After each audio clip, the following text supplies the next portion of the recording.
We welcome you into the Storm Center on the campus of Providence Christian.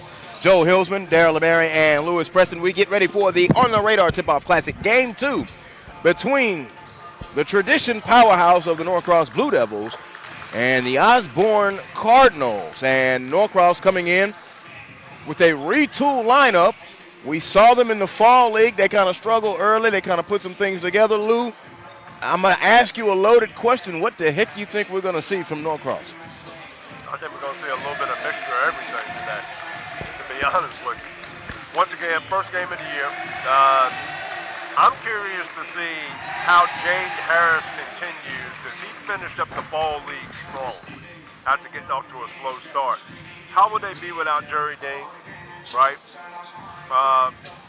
Who are some other guys? Can Jakai Howard, some of these other guys step in and be able to take up some of that role? Jerry Dean probably just tail off in the fall league. I know you're a big Jerry Dean guy, Darryl. He's out to second semester. London Johnson, Samarion Bond. These are guys with opportunities. What do you foresee here on the Norcross side? I think it's going to be the beginning of the season is going to be very interesting for them because they have so much youth that is thrust in roles that they're probably not ready for mentally. They might have the talent for it, but mentally they're not ready for it. Now, I think they'll be okay in this game against Osborne because I think Osborne is now transitioning into becoming one of the better programs, bringing Zocco over and new coaching staff. But I don't think they'll be ready for Norcross. It's going to be an interesting game. It's early in the season. I think we'll have a lot of turnovers. But it should be an exciting game, to say the least. You guys realize they wanted to walk out for the jump ball. You realize it's natural habit. Timeout.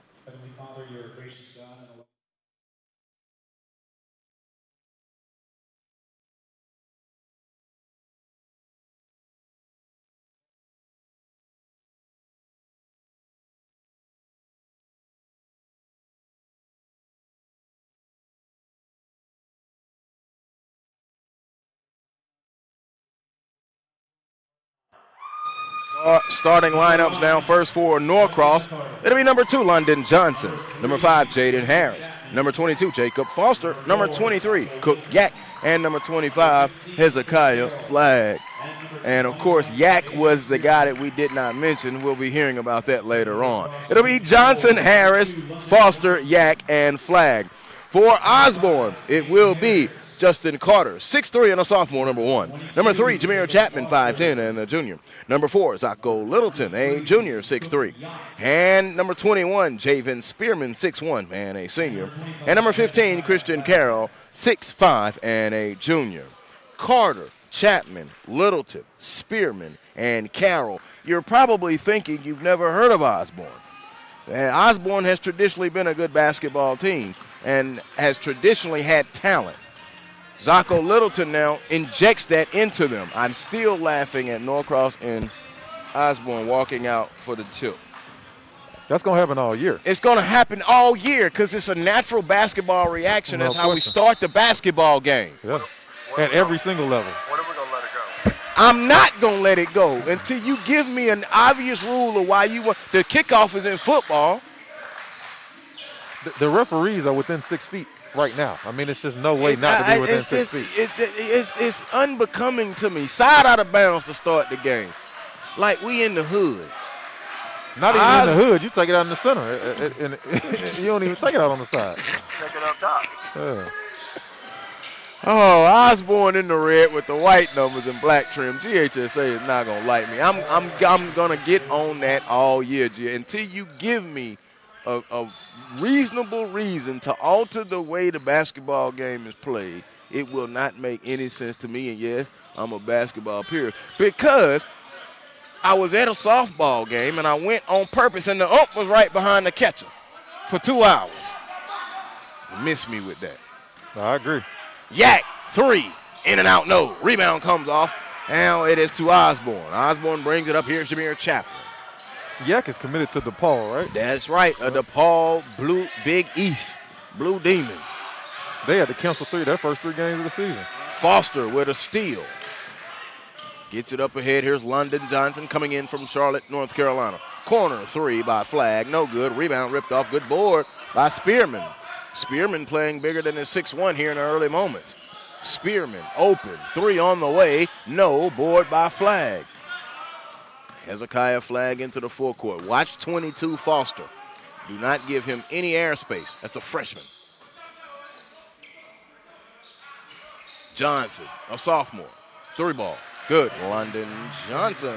They don't have a whole lot of size right now. They're going to have to be, play an up-tempo perimeter type game. So if they're making jump shots, they'll be in good shape. But I don't think you'll see a whole lot going to the rim outside of Jaden Harris and Yak.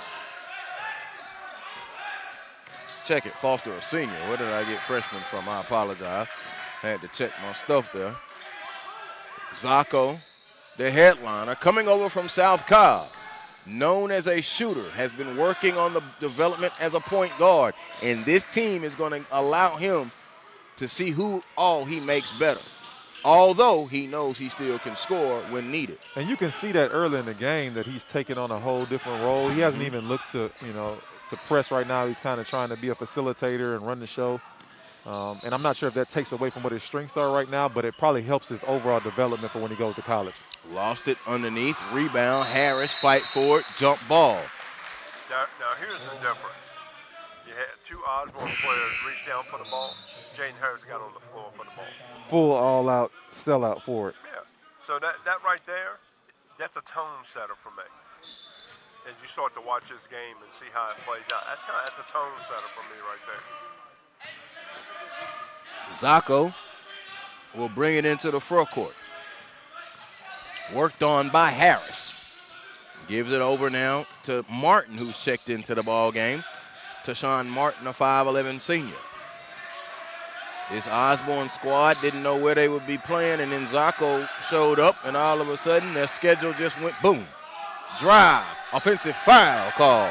Now, Zocco can play in these type of games because he's been in these type of games at South Cobb. These other guys that we're referring to, I'm not sure they've been in a scenario like this, so it will be an adjustment for them early in the season. They have not, but it goes back to what you say, getting him ready for college, and I'm seeing the leadership that he's taking on, even on these possessions. They hadn't had a point yet, but he's more vocal. He's been more directive. Now, he's a junior, but I haven't seen that from him. Now, played with Team Carroll during the AAU season, and I saw little pieces of it. But now he knows these guys look to him. This is his team. Yes.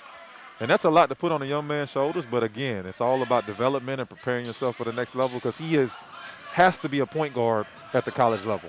But now playing off the ball. I'm assuming it's a set for him probably to get some kind of scoring look.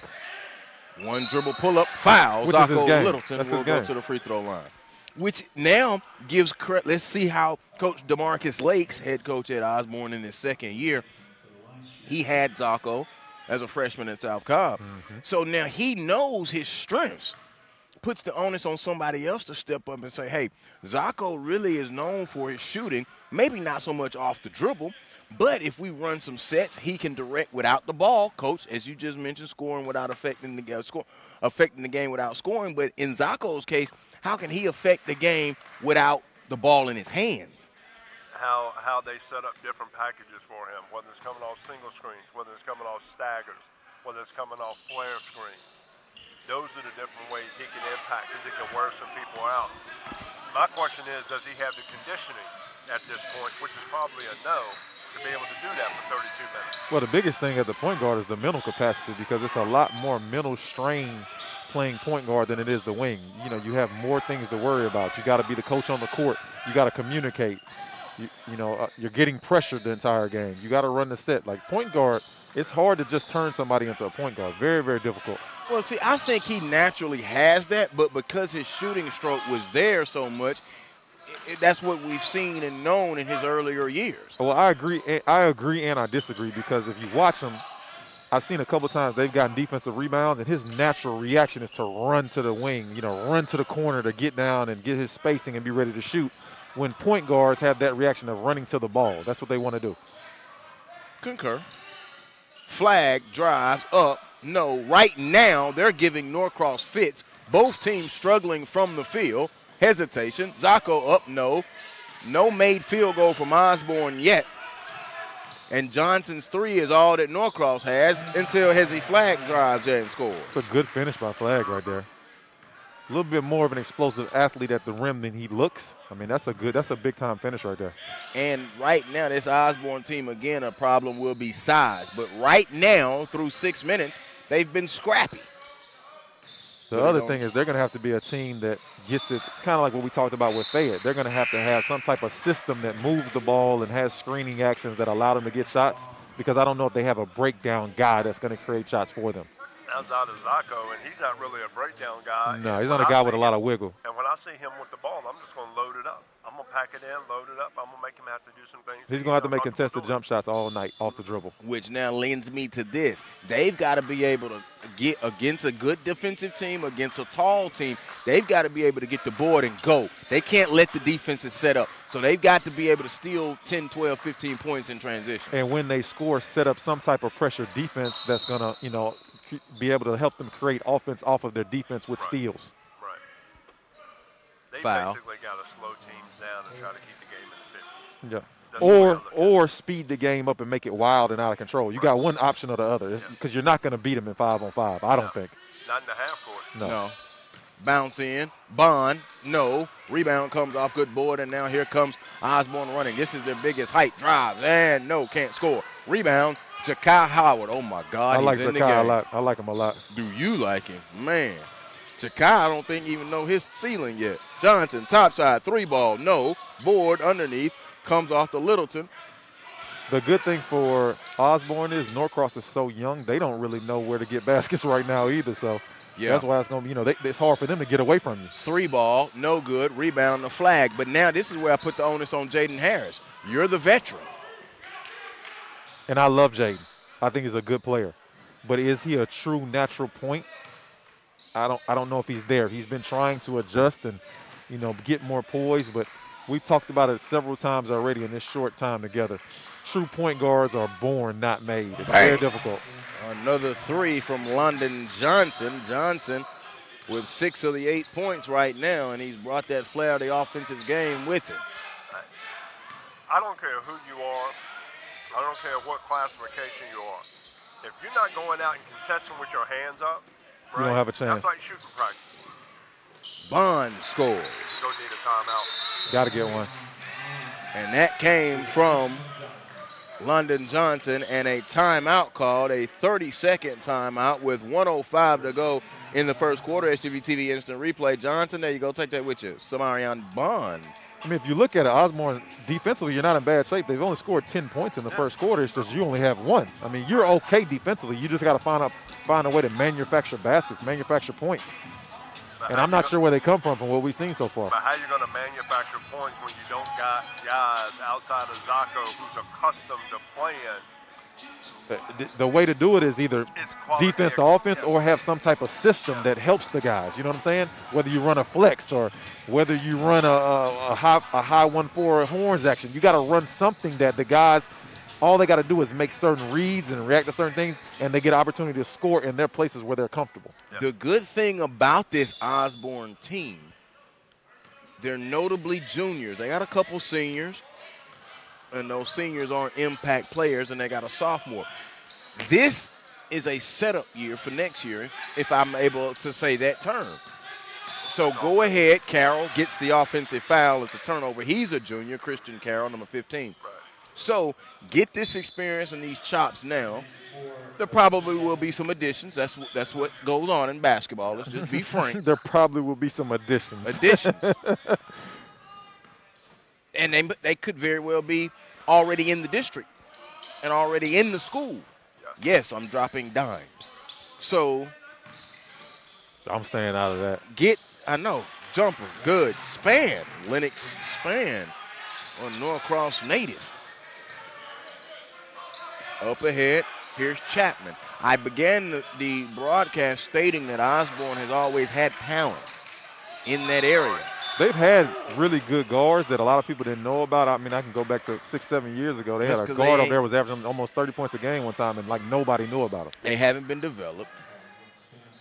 A lot of people don't look at the area very well. Yeah. I have to inject these things now, and I'm going to be more vocal as it goes on with certain things that are restraining to certain programs or certain areas. Osborne could turn into a power. Well, they just put a bunch of money into the school. Everybody Exactly. says the school is beautiful. They're building a new gym. Just told that. I'm hinting at things, man. Brand new high school. They just now got the. They say the new gym is going to be really nice. They got the Cobb County Career Academy right over there across the street. So they've got a lot of things working in their favor right now. They got take advantage of them. They got to have a lot more than 1 point, though.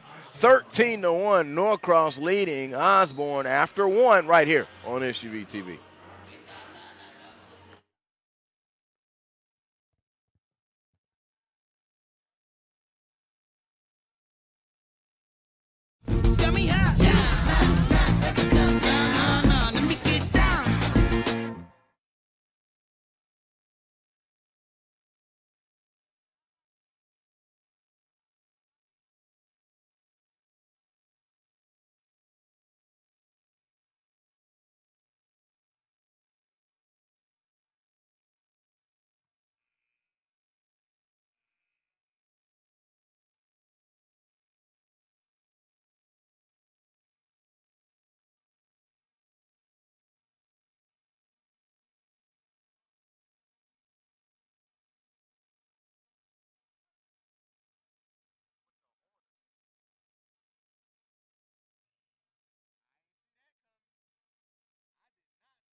Joe Hillsman, Darryl LeBerry, and Lewis Preston in our SUV TV courtside seat. Second quarter, Norcross with a 13-1 advantage on youthful and young Osborne. Ja'Kai Howard stepped out of bounds, a turnover. Ja'Kai Howard is a name and a guy that a lot of people from around here haven't seen yet. I mean, he's long, he's athletic. He finishes with ferociousness at the rim. I think he's a great defender. As he develops his perimeter game and his perimeter skills where he can shoot the ball off the dribble and do some different things, I think you're talking about a for sure high major guy. It'll be interesting to see how his development is going to have a lot to do with their success this year. He has to put his imprint on the game when he gets in. Osborne looking for their first field goal. They did not score a field goal in the first quarter. Zocco Littleton scored their 1 point, and he was 1 of 3 from the free throw line. And as much as I like Zocco's development going forward, playing the point, this is where he has to say, you know what, I got to be who I am. What I am is a scorer. They need him to score. But I'm going to tell you, they're falling back into the 2-3. He came back. He said, settle down, guys, settle down. He knows it's a learning process. Bond has it. Here's Ja'Kai Howard. Ja'Kai to Bond, swings it to Jaden Harris. A 3 on the way. It's off the arc. Rebound coming off to Jameer Chapman, who's fouled. Chapman, a 5'10 junior. Osborne last year, it wasn't pretty. 8-18 was the record last year. I'm going to safely say they'll win 10, 12 games this year. Now, they're in one of the god-awful toughest regions in the state. They got to tangle with South Cobb twice and Cale twice and Wheeler twice. But the rest of those teams outside of those three, though, you can be in good shape. I think Sprayberry's in there, and Sprayberry has a solid team. Drive, lay, no, rebound. And I can tell, float, no, that this Osborne team, we talked about them not being in this position. This is the highest level game they played in their career outside of Zocco. And they still, I mean, they're tighter than a gnat right now. And, I mean, they've held them to 13. Like I said, defensively, they haven't been bad. They just need to get something. They need a couple of easy baskets to see the ball going on. They got to get out and run. But I think he doesn't think they can score with them, so he's playing zone, which is slowing the game down and making it a less possession game. But they need this stealing basketball here. But Ja'Kai Howard is a defensive monster. Get it out of here. Yeah. You brought it up. Ja'Kai long. You got to get into his body and take his legs away from him. What you can't do is try to space him and score right over top of him. That's not going to work. But what I love, Ja'Kai had the turnover, but then got back defensively. Exactly. I mean, this is a big time. That's an elite play he just made. Yeah, blocked it on Zocco inside. And look at the wall up right here. You know what I'm saying? Yes. He doesn't try to block the next one. That's a kid who knows how to play. Span on the break. The Johnson who's fouled. You look at those two back-to-back plays by Ja'Kai Howard, and the first thing you say is basketball IQ. No question. What I say is I want him with me coming out the locker room. That's what I say. I need dudes like that. We're going to win a lot of games when I get a dude who's smart enough to know, get his timing together, block a shot on one play, but the next play, wall up big with two hands high and make you make a tough shot. That's a freshman. Without fouling. I want him coming out the locker room with me, boy, quick. There you go. Johnson, free throw, rimmed out, no good. Johnson holding an offer from Georgetown. Rebound comes off. Now Brian Mallory, a 6'2 senior, is into the contest. Gives it over to Littleton, who's picked up now by Johnson. That's the other thing. They got so many bodies they can throw at Zocco. Their plan, I'm sure, is to wear him out. And like you talked about earlier, Lewis, just show him so many bodies that it's going to be hard for him to find a crack in the crevice to get to the rim. 6:07 remaining here in this second quarter. The clock now really rolling as they're coming up on 10 minutes into the contest, and Osborne has not made a field goal. They're shooting 0%. That's not good when I can do that easy a math. Over, under on the first basket. It'll come in this possession. Okay. Drive to the hoop, Mallory. It won't be Will right not. there. Offensive foul. It's going to be hard for them to score in the half court. They just don't have guys who can break you down and, like, use the old school term. They don't have any wiggle. They don't have a lot of guys with wiggle that can get by guys. So now Trevor McEarth will come into the contest now, number 12, a 6'1 senior. Coach Lakes now trying to find something. But I kind of concur with you. Zocco's got to take over. But now who is going to step up and kind of allow him to play off of the ball to do that? That's a hard choice that the coach has to make right there. He's got to get in a position where he takes bad shots right now. And I don't like to encourage that. But when you got 1 point and we're in the second quarter, I need you right now to be a guy. And your you defense, gotta go get it for me. And your defense, as you guys are pointing out, is not shabby at Been all. fine. Defense travels. Defense has allowed you enough chances now to get buckets. Yeah. And he probably would like to do some more creative things defensively, but when you've held him to 14 right now, why change? Exactly. It could get worse. Johnson spins it over. Bond, 3-ball, off. Zocco on the glass. Now you got to run. You shouldn't go backwards to go forwards on that. I mean, we got to try to score before they set up their defense. Zocco cut off by Johnson. He's got a count on him. Now he spins it to the left side to Carter. Carter now to Zocco. Zocco asking for the screen. Flag would not let him come give it. Cross-court pass. And when they get a shot clock, they're going to really be in trouble. Yeah, Steele, Mitchell. Justin Mitchell, another freshman, has checked into the contest. They have more He's athletic too, man. Got a little dog in him too. Safe to say they have more turnovers than points. And made field Very, goal. very safe to say. They got a lot more everything than points. Yeah. Whatever you want to go to down the stat sheet. Except made field goals. They got more than that too. They don't have a made field goal. 11 minutes gone by in the game. But their defense actually keeping this thing a game. Right. Inside. Open. 3. Yak. Good. His first field goal. Yak. Good looking stroke from a young prospect with that kind of length. But if I'm Osborne, I'm still okay with him taking a contested one from right there. And Coach Lakes calls a timeout. 17-1. 4:29 to go here in this second quarter. The Tip-Off Classic on the Radar Tip-Off Classic on HTV TV. Here's a game, unfortunately, for Coach Banks. He doesn't have enough timeouts, Joe.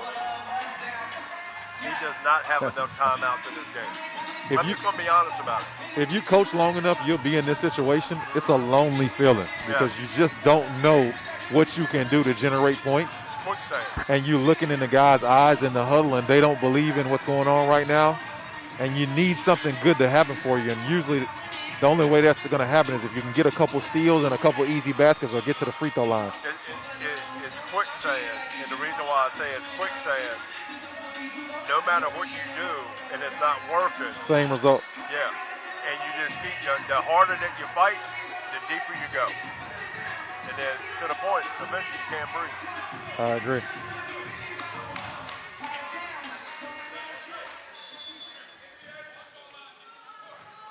Osborne seeking their first made field goal. 4:24 to moving clock, second quarter. Zocco Littleton has their only point. He comes across the timeline, picked up by Justin Mitchell. They threw another body at him. They did. Tyshawn Martin has it. Martin now skips it to Carter. Here's Carter. Justin tried to feed it in. He does. Inside, turn, shot up by McEarth. No good. Rebound. He didn't want that ball. I would have dove into you.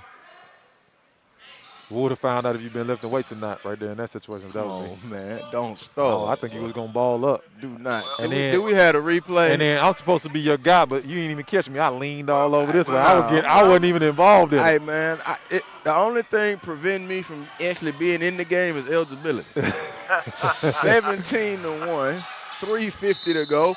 Offensive foul on the screen, Carroll. You want to know what was interesting about that? I thought you were going to put your other hand on and be ready to shoot. Nah, he ain't a scorer. Oh, he ain't a scorer. I can tell right there. A real scorer would have grabbed that one too.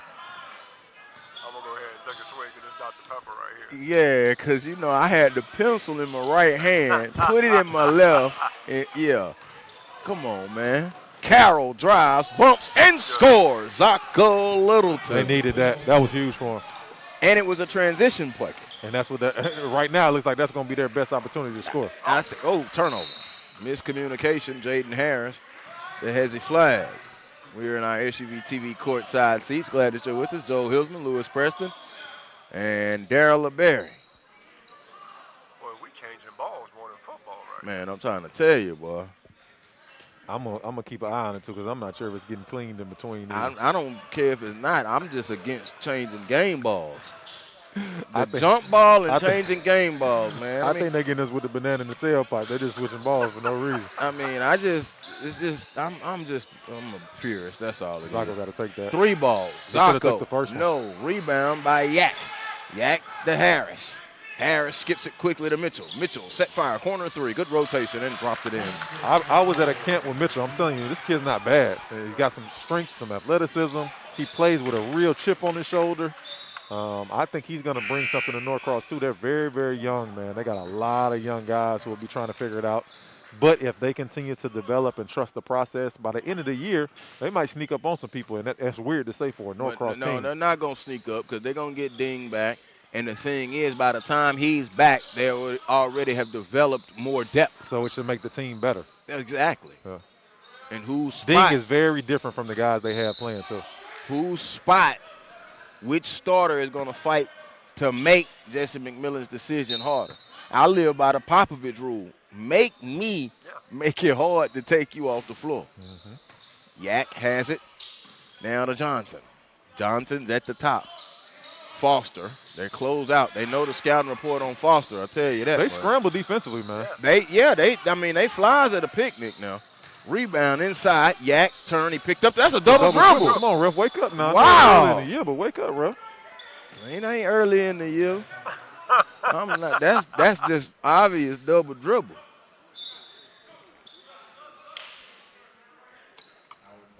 And that's the ref that said he was going to go back and watch to see. I told him, well, you didn't give me nothing to talk about in that first half. Well, me and Lewis, I made a couple comments about him. I actually thought they were going to let that double go. I would have 20-3.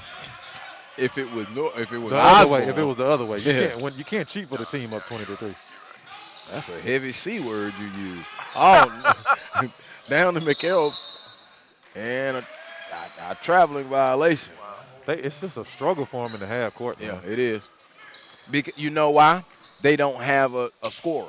They don't have a person that's gonna outside of Zocco. That's it. That can create their own shot. Yeah. Or create shots for someone else. Exactly.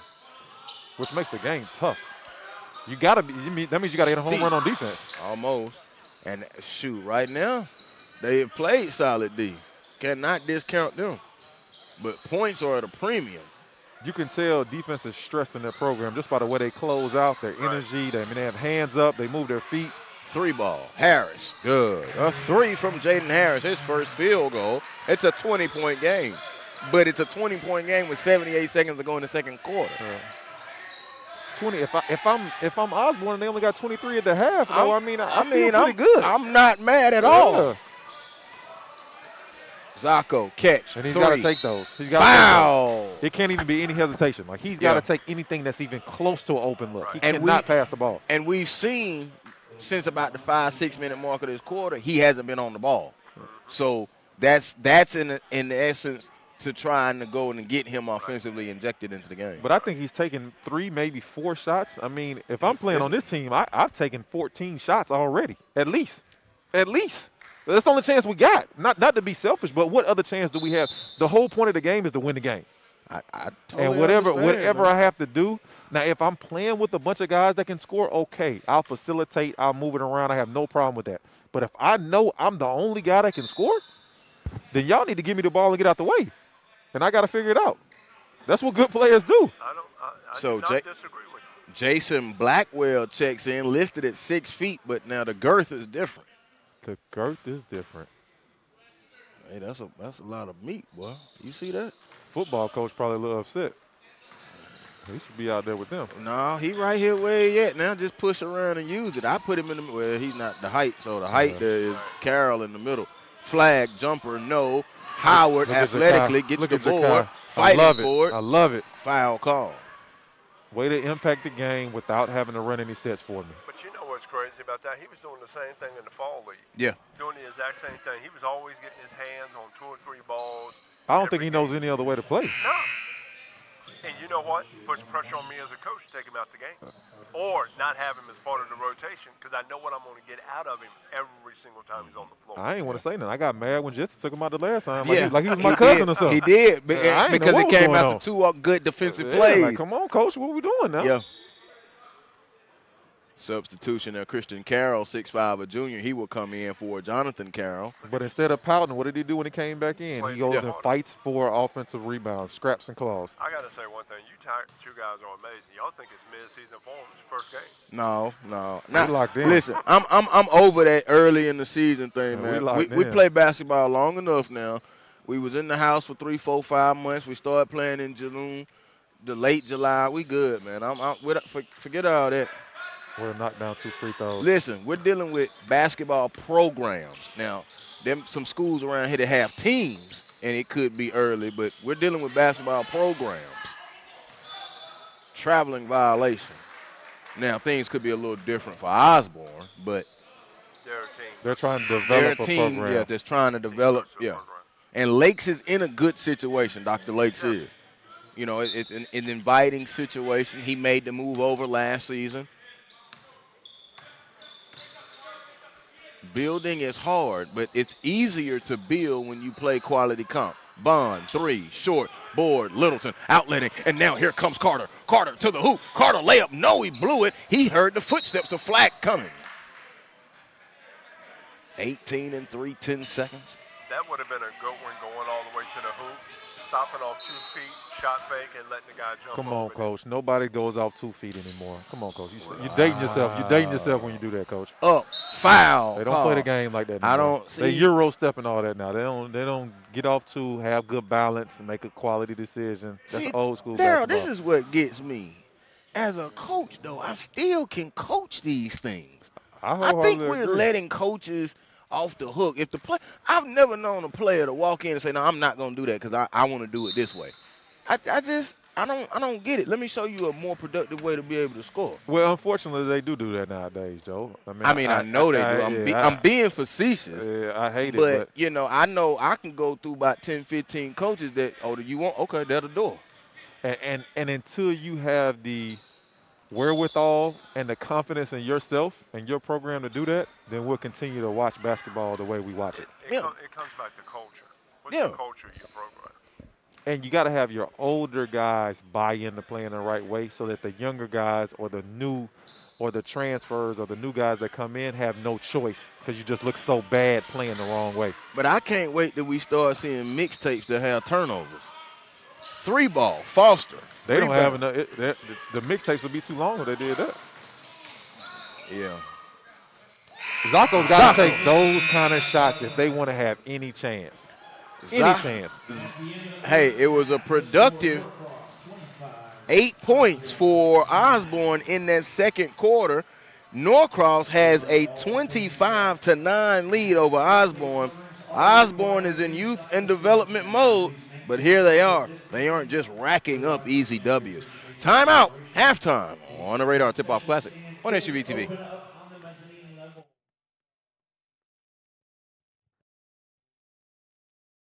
This is Tamara Brown with SUV TV at the CP3 Rising Stars campus. SUV TV's 2019 NBA Draft Day coverage. Anthony Edwards, collegiate decision Presented by the Georgia Hoop Circle on SUV TV. SUV TV brings the game to the audience. You give a better focus on the actual game at hand. Sometimes you could tell it's just a running camera by itself sitting there, but with SUV TV, it's more of a personal experience. Just the exposure, being able to see games that you normally wouldn't be able to see, not only here locally, but across the country. Those angles make you pick up different things as a coach, as an evaluator. They're giving you great quality, nobody talking in the background. I think it brings basketball to the forefront. Whether it's a family member lives in a different state, they can watch the game, or just bringing in more coverage for these players, or if it just allows us to raise more money for something like Susan G. Komen. And so I think this event has grown because you guys have been a part of it the whole entire time. SUV TV has given a different light to kids that don't always get the best exposure. The commentary that goes along with the games, I think is always interesting. Touchdown. Oh, yes, sir. It brings something to the table that no other streaming aspect can bring, no matter how hard they try right now.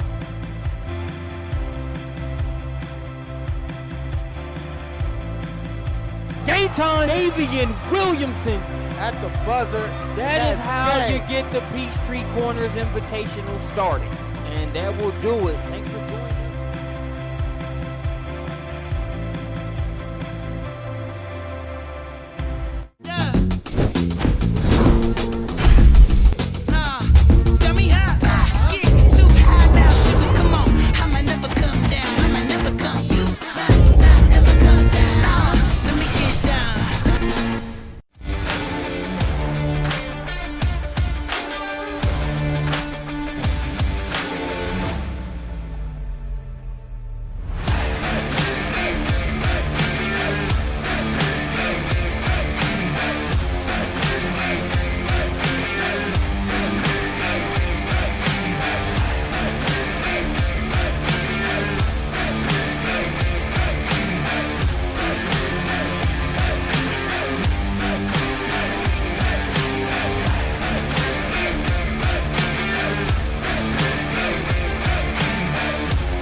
Joe Hillsman, Lewis Preston, and Darryl LeBerry in our SUV TV courtside seats as we get ready for the second half between Osborne and Norcross. Norcross with a 25-9 advantage. 8 players scored for Norcross, but it was London Johnson who led them with 7. For Osborne, 2 players scored. Zocco Littleton, 8 of the 9 points. So now, let's just be frank. We've talked about it. Offense is the trouble right now for Osborne. Defensively, has not been bad. If you're Norcross, how do you expand this lead? Because you really, in theory, should be leading by a wider margin. I think you got to work from the inside out. Try to get more inside and everything. But with all that being said, this just goes back to this. You just got to go back to playing the way that you're capable of playing and playing your style of basketball. When you think about Osborne right now, and you made a great point, Darryl, in the first half. I mean, to be honest, Zocco's got to take every shot. And if you want to win. Yeah, if you want to even try to keep it close. Exactly. Side out of bounds. Osborne will take the possession first. They move left to right, all in the red. Red tops, red bottoms, white numbers, black trim, black lettering. Norcross all in white, white tops, white bottoms, navy numbers. The high school basketball season in Georgia is here. Glad that you're with us wherever you are. The SUVTV.com. Christian Carroll's 3 is no good. Hezzy Flag gets the rebound. I know a lot of you guys are excited. I'm getting your messages. You're in the gym. Come on down. Say hello. Keep DMing. We with it, man. All interactive. Zocco had an opportunity right there to take that jump shot coming off the ball screen. Right. And I have two of the most knowledgeable men in the state.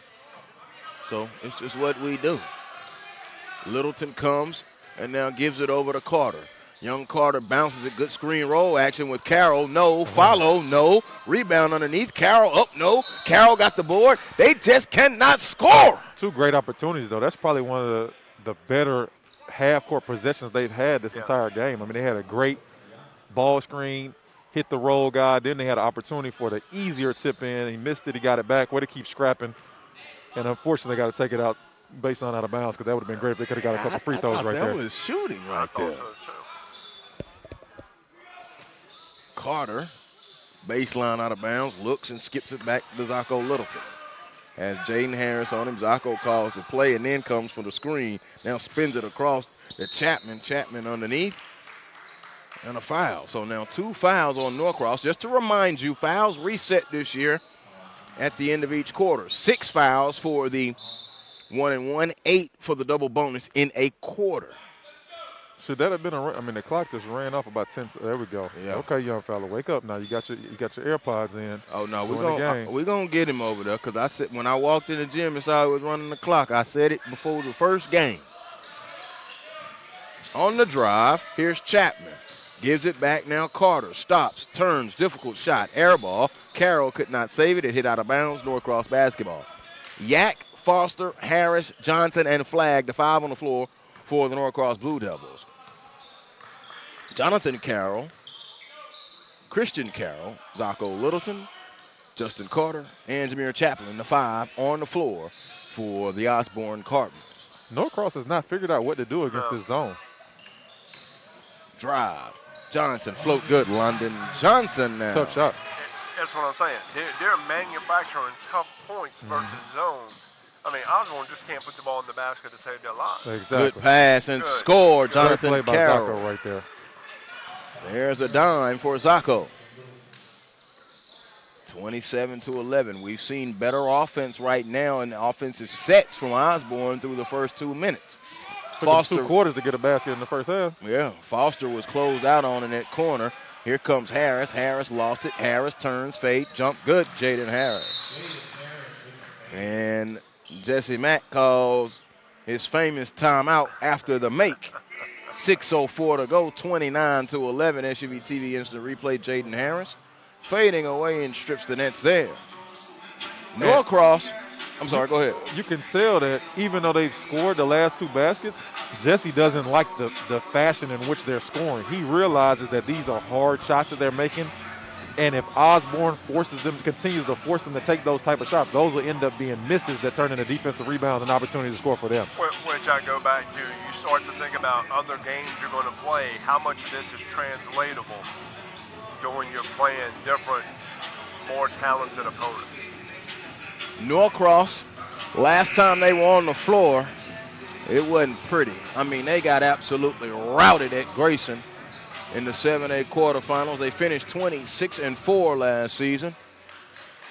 And I mean, Jaden Harris had 10 points, and they only scored 29 in a quarterfinal loss to Grayson. Grayson had that one circled on their schedule, and a little bit more excited to play probably. It's the quarterfinals of the state playoffs. Come on. Carroll out of control, block, and he'll go to the free throw line. So now Christian Carroll, and another thing that we're seeing from Osborne, a little bit more aggression. And they found something that, has been a little bit of a weakness for Norcross so far is pick and roll coverage, because of lack of communication for young guys.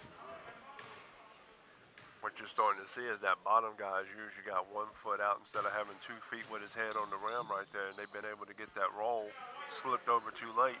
Both times it's been blocked as opposed to being right there and being charges. And I think the defender, the ball screen big, is probably staying with him a little too long. Yes. He doesn't know, is he trapping, is he hard hedging? Right. And what they're able to get that slip guy. And like you said, the weak side guy isn't far enough over to make him make that extra pass. 25-14, trailing by 15, but guess what? That was a 3-point possession. Made the first free throw, got the offensive rebound, and then the score from Jonathan Carroll. Harris, 3, no good, out of bounds, and it'll be possession to Osborne. It's not a good shot right there.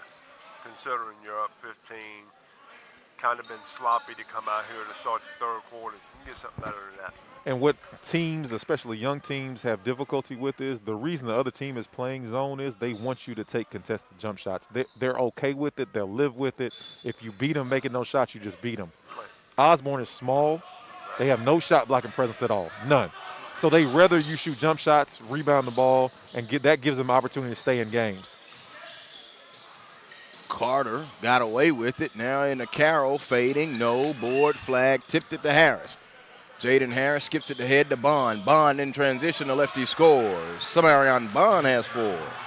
If you're Osborne, you have to sprint back in defensive transition, set up quickly, and force them to score in the half court versus your zone. You cannot allow them to get easy baskets. Littleton, 3, forced it off the iron. No, offensive rebound, and now it's going to lead back to a turnover. Playing just a little too fast, Jonathan Carroll, a 6'6 sophomore. You can see, though, and I hate to belabor the point. I'm not trying to pump somebody up. You can see in a year, Osborne will be better. Mm-hmm. You can see it. I like what I'm seeing from Jonathan Carroll with some development and being around this level of ball. Harris scores. Harris just bit boarded him right there with that offensive rebound and step back. Justin Carter, 6'3 and a sophomore, when he slows down, gets in the gym, works around some things. Foster out, Howard in for Norcross. Say this for Osborne, they got some positives. Yeah. You're just not going to see them right now. They're Exactly. going to come about. This is a process. Doesn't happen overnight. Christian Carroll on the floor, drives, attacks, no. Ja'Kai Howard gets the board, and now here comes Harris. And this is a Norcross team that is much better than them. They haven't gelled as a team yet, but still a reputable opponent. Offensive foul, Hezekiah flag. You're playing a team that even though they're really young, they have a lot of talent. Right. And they have, a lot of prestige that comes with their program, a certain type of culture, a certain type of expectation. So they're going to, when you walk in the gym, you got to play well to beat them. And again, we've talked about it a couple times, not to beat a dead horse, but Osborne just hadn't been in this situation many times, if at all. It's a baptism by fire. I think this is the first time Osborne has been on SUV TV. Drive. No. Block. Good attack play, though. By Good Chapman. aggressive play. They need somebody else to be able to make some plays off the dribble and go to the rim hard. 3:59 to go, and there's Chapman on the drive. He has yet to score. He'll go to the free throw line. And that should have been a charge, but he sold out and tried to fall a little too quickly. If he would have held his ground, that could have been a charge right there. A 5-point quarter right now going for Osborne. They had 1 point in the first quarter, 8 in the second, and there's the first points of the game for Jameer Chapman. I hate to say it like this, they're only down 18. As bad as they started in the first half, I mean, it could be a lot worse. And they've left a couple at the free throw line. Here's Johnson. To Harris, left wing, 3, contested, bottom of the net. Jaden Harris warming to the task now here in this second half. He has 10 in the game, 7 in this quarter. And that's where he has to be a little bit more consistent. His ability to make perimeter jump shots off the catch and off the dribble is what allows him to go a little bit higher level and be a better player at the next level. Turnover because of miscommunication, and that's where Jonathan Carroll, sophomore, he got to understand. He caught it right there, go to work. 3.5 in a moving clock, 21-point ball game. Norcross in control and in the lead.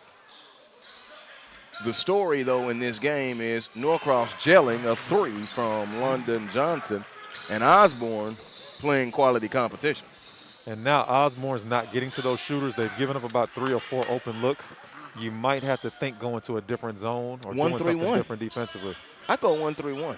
1-2-2. I mean, it's a lot of different things you can do, but you can't stay in the same thing when they're starting to find their holes and their gaps and starting to make shots. See, Bond just flashed right there to that weakest spot. They'll send Jaden Harris right to the middle. Back screen. Yep. Same play. Johnson, 3, foul. They just ran that the last couple possessions right there, and they've gotten wide open shots on both of them. So, yeah, I would go 1-3-1 or 13. That's what I'd go right now. For whatever reason, a lot of coaches are just scared of the 1-3-1. I love it personally, and I think it's hard to play against because you don't see it that much.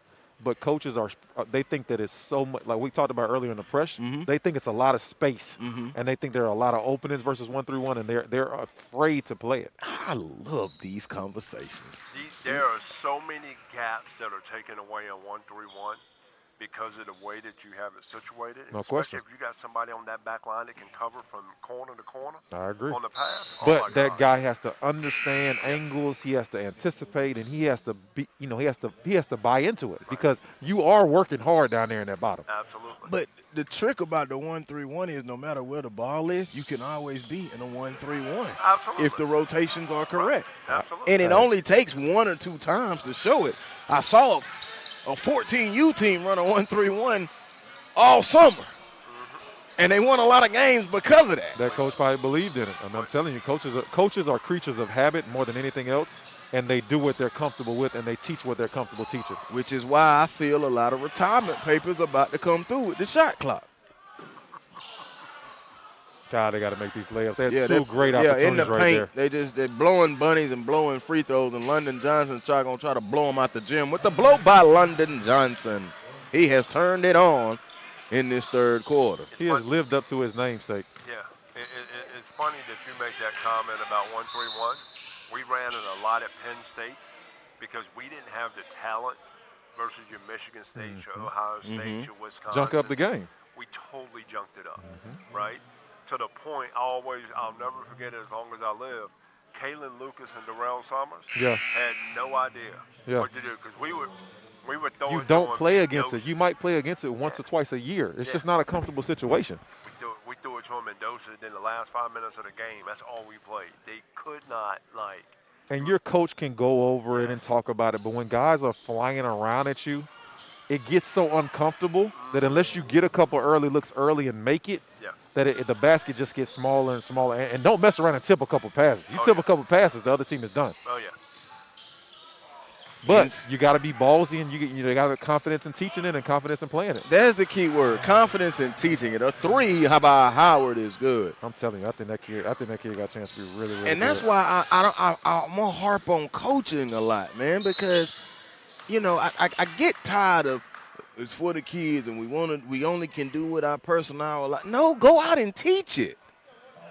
I've been in, I'm not going to say how many. I don't want to tip my hand. I've been in so many practices over the last 3 weeks. And these are programs that the coaches are not afraid to do these things. They're running the practices and they're installing it. They're getting the most out of their time. And it just behooves me. We hear it's about the kids, but you out here running the same stuff and then wonder why you catch your L's.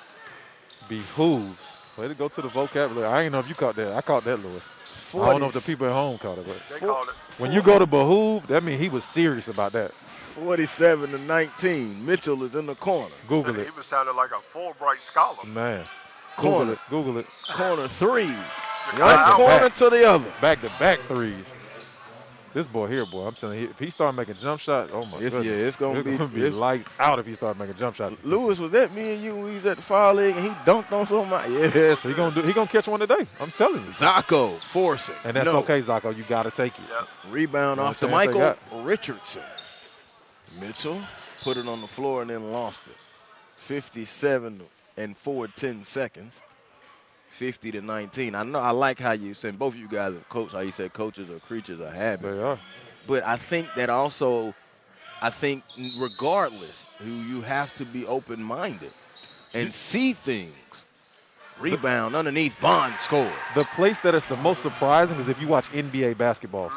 You would think that coaches would make more adjustments playing with the best players in the world and going against the most complicated systems. Coaches will play the exact same ball screen defense in an NBA game, the entire game, regardless of what's going on. It's unbelievable. Now, I will good lay-in now from It's a great pass by Zocco right there. Yeah, Zocco, another assist. Chris, I'm going to say I agree with you to a degree.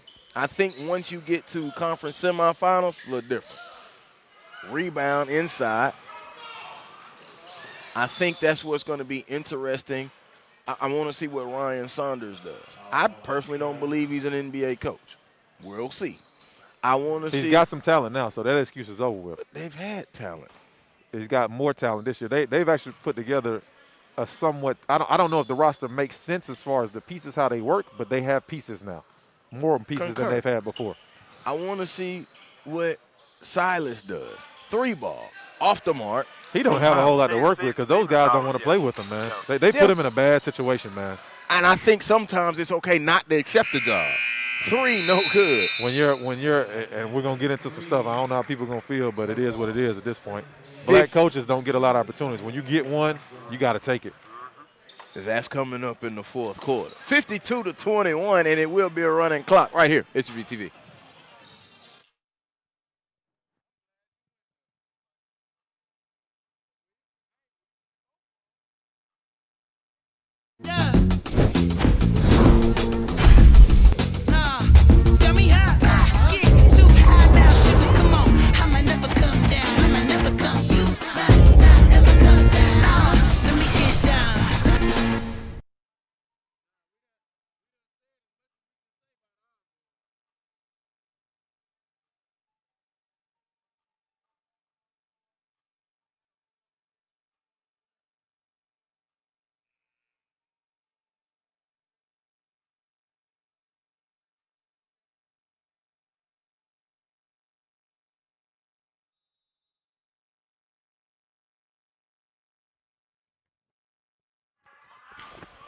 Joe Hilsman, Lewis Preston, and Darrell Berry, glad that you're back with us.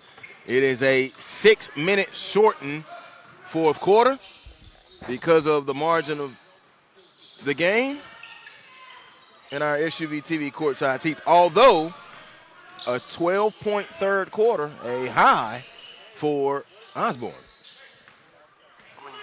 They'll have a couple things to look at. In regard to the third quarter, I would probably clip some stuff up from that, but outside of that, nothing too much more I need to clip up for this game. Burn and move on. Yeah, you got to move on. Chalk it up to experience. Yeah. Inside, Christian Another Carroll. good pass by Zocco, another assist. Yeah, he has 3 assists. Which Carroll is like has having 7 8 points. in a regular game. You're crazy. 52-23. They got Chicago 23, Harris. Coach. If you got 3 assists, I concur. You are making it happen. And he has 9 points, 10 points. He's in double figures, Zocco. So he's responsible for 16 points out of 23. Yeah, technically. Jakai Howard at the line. Howard has 8 points, a pair of triples back in that third quarter, and then he's 3 of 3 from the free throw line after that make.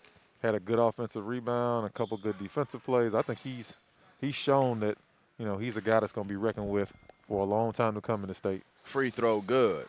Now, I'm going to use a football analogy to go back. Eric Bieniemy turned down the Colorado college job. We'll take that to the pros. I think sometimes it's better to wait than to just take a job for the sake of taking it on opportunities. Steven Silas was going to get another opportunity somewhere, in my opinion. But is he in a bad situation? Yes. Yeah, but here's my question. When would he have gotten the opportunity? And there's two trains of thought. And, you know, you hear it all the time when you're in the business. Do you wait until you get a good job where you have an opportunity to win? Or do you take your first opportunity? And when you're black, it's just so hard. Silas has been in the game over 20 years. Yes. His dad was a big-time NBA coach, so he's not like a guy who nobody knows. He doesn't have any connections. And it's taken him 20 years to get a job. Mm-hmm. Who knows? Could he afford to wait 5 or 6 more years? Who knows? But in the meantime, Stan Van Gundy's gotten 5 different jobs. Exactly.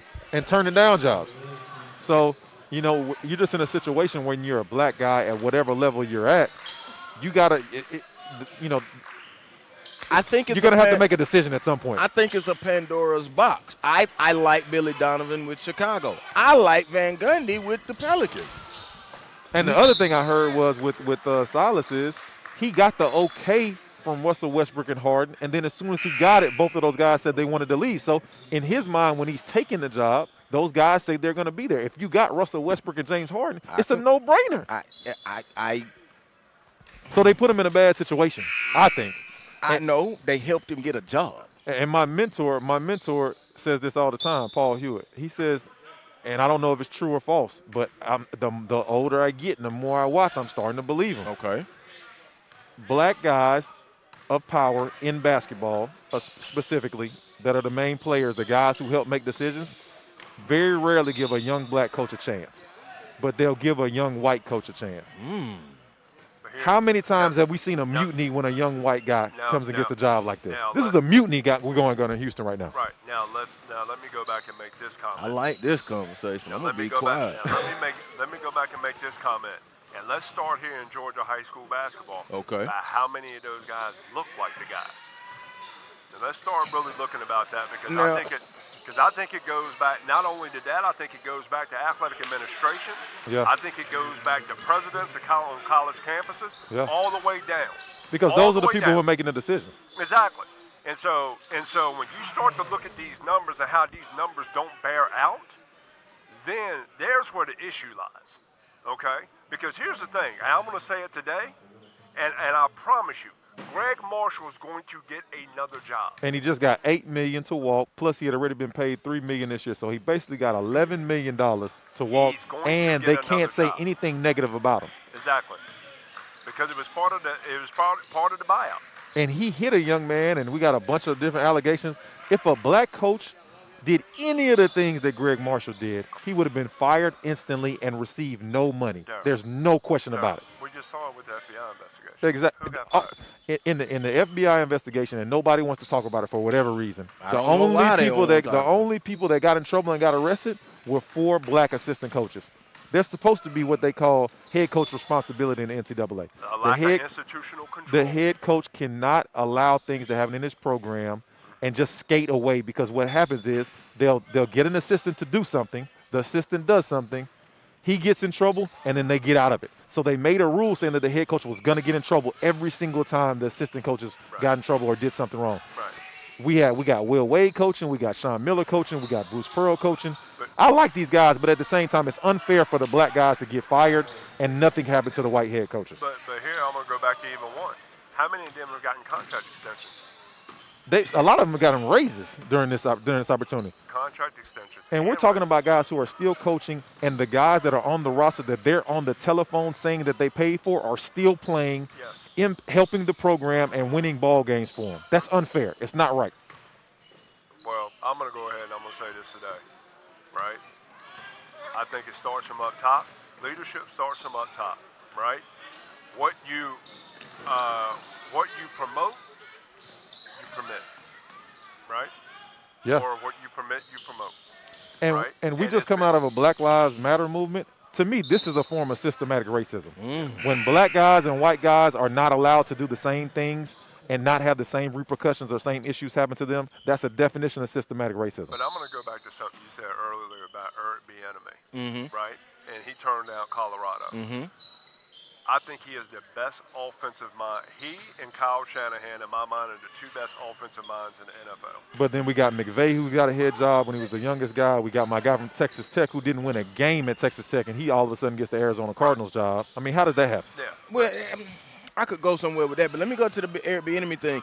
Andy Reid has a history of this, of bringing people along, developing them, second chances. He has a history of that.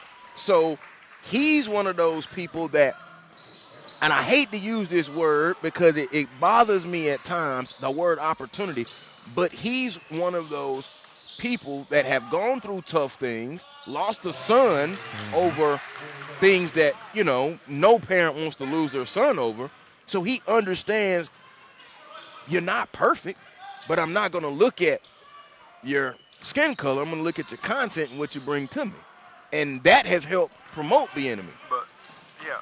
But and we don't get that on a consistent basis. No. Now that we do not. But I'm not going to sit out here and get mad because Steve Nash got the job in Brooklyn.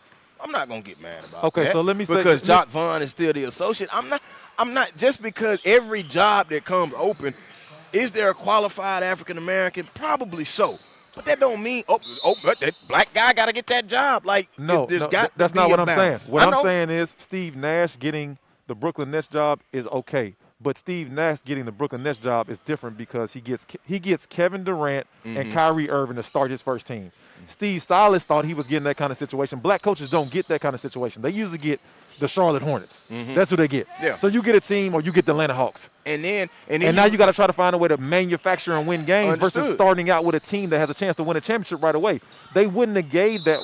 They wouldn't have given that job with Kevin Durant and Kyrie Irving to a black guy. And then here's you see what I'm saying? That's what I'm saying. And then here's my thing. Steve Nash's previous relationship as a consultant with Golden State, so he was under the Durant thing. And I told Lou this when Pierce was hired at the Hawks. I thought that was a set-up job.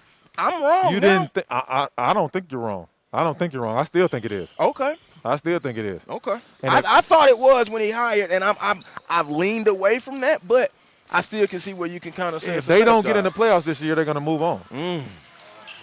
I can see that. Now, fortunately for them, I don't know if you guys have paid attention, the Hawks have quietly put a decent roster together. And I love the Gallinari pickup last night. Yeah. Absolutely I love mean, they quietly, and the Okongwu pickup is a good pickup. Okongwu's a good player, man. Like, he's a really good player. And that's what we were talking about defensively. The ball game is over, and Norcross has skated to a 30-point victory, 65-35.